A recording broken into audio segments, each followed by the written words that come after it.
O fim da lei é Cristo? A lei acabou? Bom, abra sua Bíblia em Romanos capítulo 10, versículo 4. Diz assim: porque o fim da lei é Cristo para a justiça de todo aquele que crê. Qual era a intenção do apóstolo Paulo ao escrever esse texto? Ensinar que a lei terminou na cruz? Quando você lê Romanos capítulo 3, versículo 31, o apóstolo traz uma outra ideia. Diz o seguinte: anulamos, pois, a lei pela fé? Não, de maneira nenhuma. Antes confirmamos a lei. Então parece que aqui em Romanos capítulo 3, versículo 31, o apóstolo confirma a lei e diz que a fé não anula ela, mas lá em Romanos capítulo 10, versículo 4, parece que o apóstolo dá a entender que a lei terminou e não precisa mais ser obedecida. Bom, como resolver esse problema?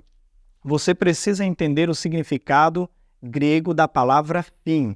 No grego telos significa objetivo, finalidade. Não tem nada a ver com acabar, terminar, como ensinam os teólogos modernos que são contrários à vigência da lei de Deus na nova aliança. Essa mesma ideia de fim, finalidade, objetivo aparece na carta que Pedro escreveu. Na sua primeira carta, capítulo 1, versículo 9, diz o seguinte: obtendo o fim da vossa fé, a salvação da vossa alma. Então note, o fim da fé é a salvação da alma, de acordo com o apóstolo Pedro. Isso significa dizer que quando você é salvo, a sua fé acaba, termina, não há mais necessidade da sua fé de maneira nenhuma.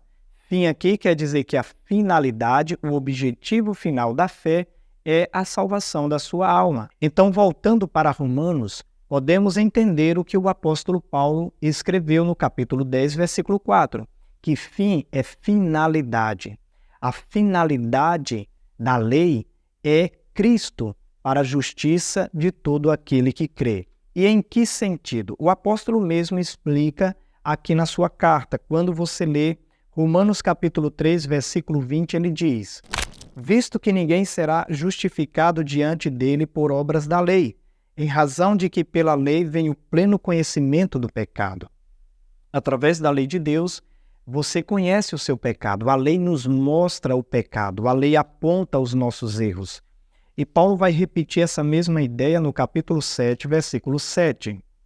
Que diremos, pois, é a lei pecado? De modo nenhum, mas eu não teria conhecido o pecado, senão por intermédio da lei. Pois não teria eu conhecido a cobiça, se a lei não dissera, não cobiçarás.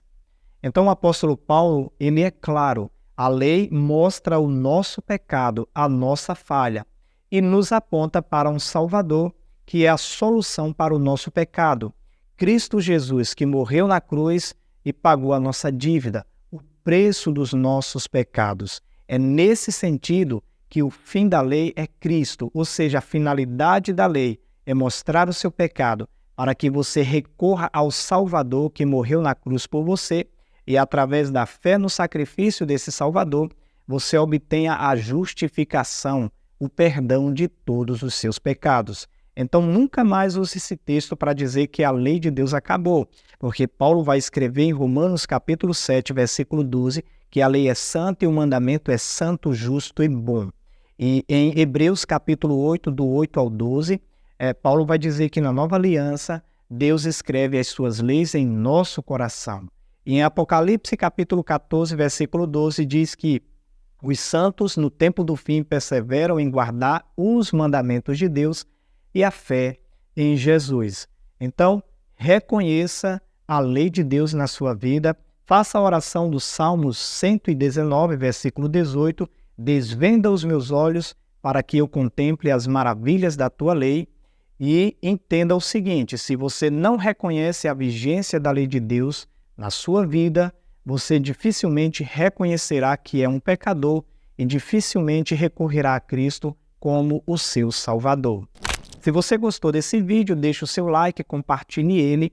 E gostaria também de saber a sua opinião sobre esse tema, deixe aqui nos comentários. Se você também tiver alguma sugestão de tema para que eu possa trazer aqui no canal, deixe aqui também nos comentários. Eu posso preparar um vídeo especial tratando desse assunto que te interessa.